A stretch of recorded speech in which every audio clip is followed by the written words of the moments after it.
Kitchenomics. Sa sobrang busy ng buong pamilya, kadalasan weekends na lang ang time para magsama-sama. Kaya today, gagawa tayo ng dalawang amazing na quick and easy na recipes para sa ating weekend bonding.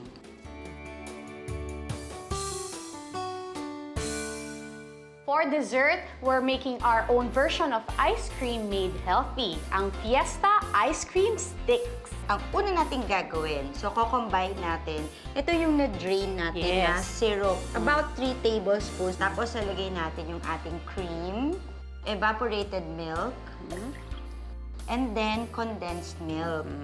Tapos meron tayong vanilla. No, partner, readily available ang mga ingredients natin sa supermarket. So, lagyan na natin ng Del Monte Fiesta Fruit Cocktail ang ating popsicle mold. At kung wala naman kayong popsicle mold, pwede din naman yung ice cube tray, katulad nito. So ngayon, buhos na natin yung ating cream mixture sa ating popsicle mold and sa ating ice cube tray. Alam mo, partner, maganda nilang gawin to, let's say, sa gabi. The next day, ready na siya. Meron na tayong dessert for the week. Lalo na yung ice cream, di ba? Siyempre, kailangan kasi i-freeze talaga. Yes. Now, for the main course, we have pasta puttanesca, Pinoy style. So, unahin natin ang ating onions. Yan. So, gigisa-gisa natin siya hanggang maging translucent. Yan. And then, hahalo natin ng ating carrots and celery. Tapos, light gisa lang. Mga 5 minutes. Ayan. Ngayon, let's add our Del Monte Italian-style spaghetti sauce. Perfect ito sa ating dish because of the herbs and spices, yung parmesan cheese, pati na yung meaty flavor. Talagang kumpleto ang sarap. Yan. So, we'll bring this to a boil. And then, kapag kumulo na siya, hinaan na natin yung apoy. Simmer natin siya for mga 5 minutes. Yeah, so after 5 minutes, lagay na natin ang ating salt and sugar. Basil, pwedeng fresh basil, katulad nito. Bango niya. Or meron din naman yung mga dried. So normally, ang pasta puttanesca is made with anchovies. Pero di ba, isang way na pag-save ng cost ay yung paggamit ng ingredient na hindi kasing mahal, pero kasing sarap. Correct. Diba? For today, ang gagamitin natin, instead of anchovies, yung ating tuyok. Yes. So, meron tayo nung fishy taste, pero wala tayo nung expense. Kaya ayan. So, in another pan, lutuin na natin ang ating tuyo in oil for about 3 minutes.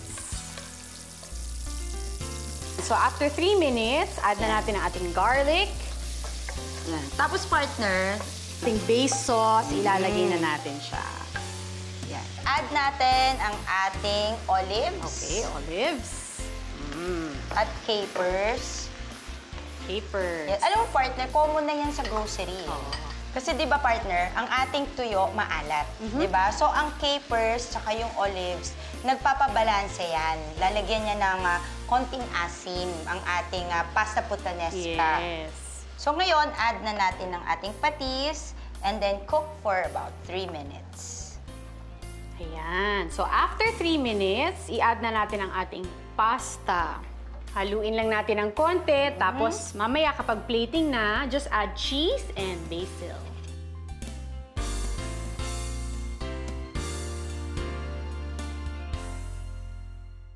So let's try our dishes. Ito na. Ano natin? Sige, dyan ka partner dito. Oh, sige. Share tayo.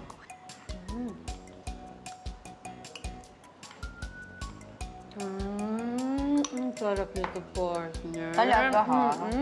Perfect yung combination ng salty tuyo dun sa herbs and spices ng ating Del Monte spaghetti sauce. Ang sarap! Harap. Perfect ang mga dish na ito para maging mas special ang weekend bonding. So, for more weekend bonding recipes, just log on to www.delmonte.ph/recipes. Happy cooking! Del Monte Kitchenomics.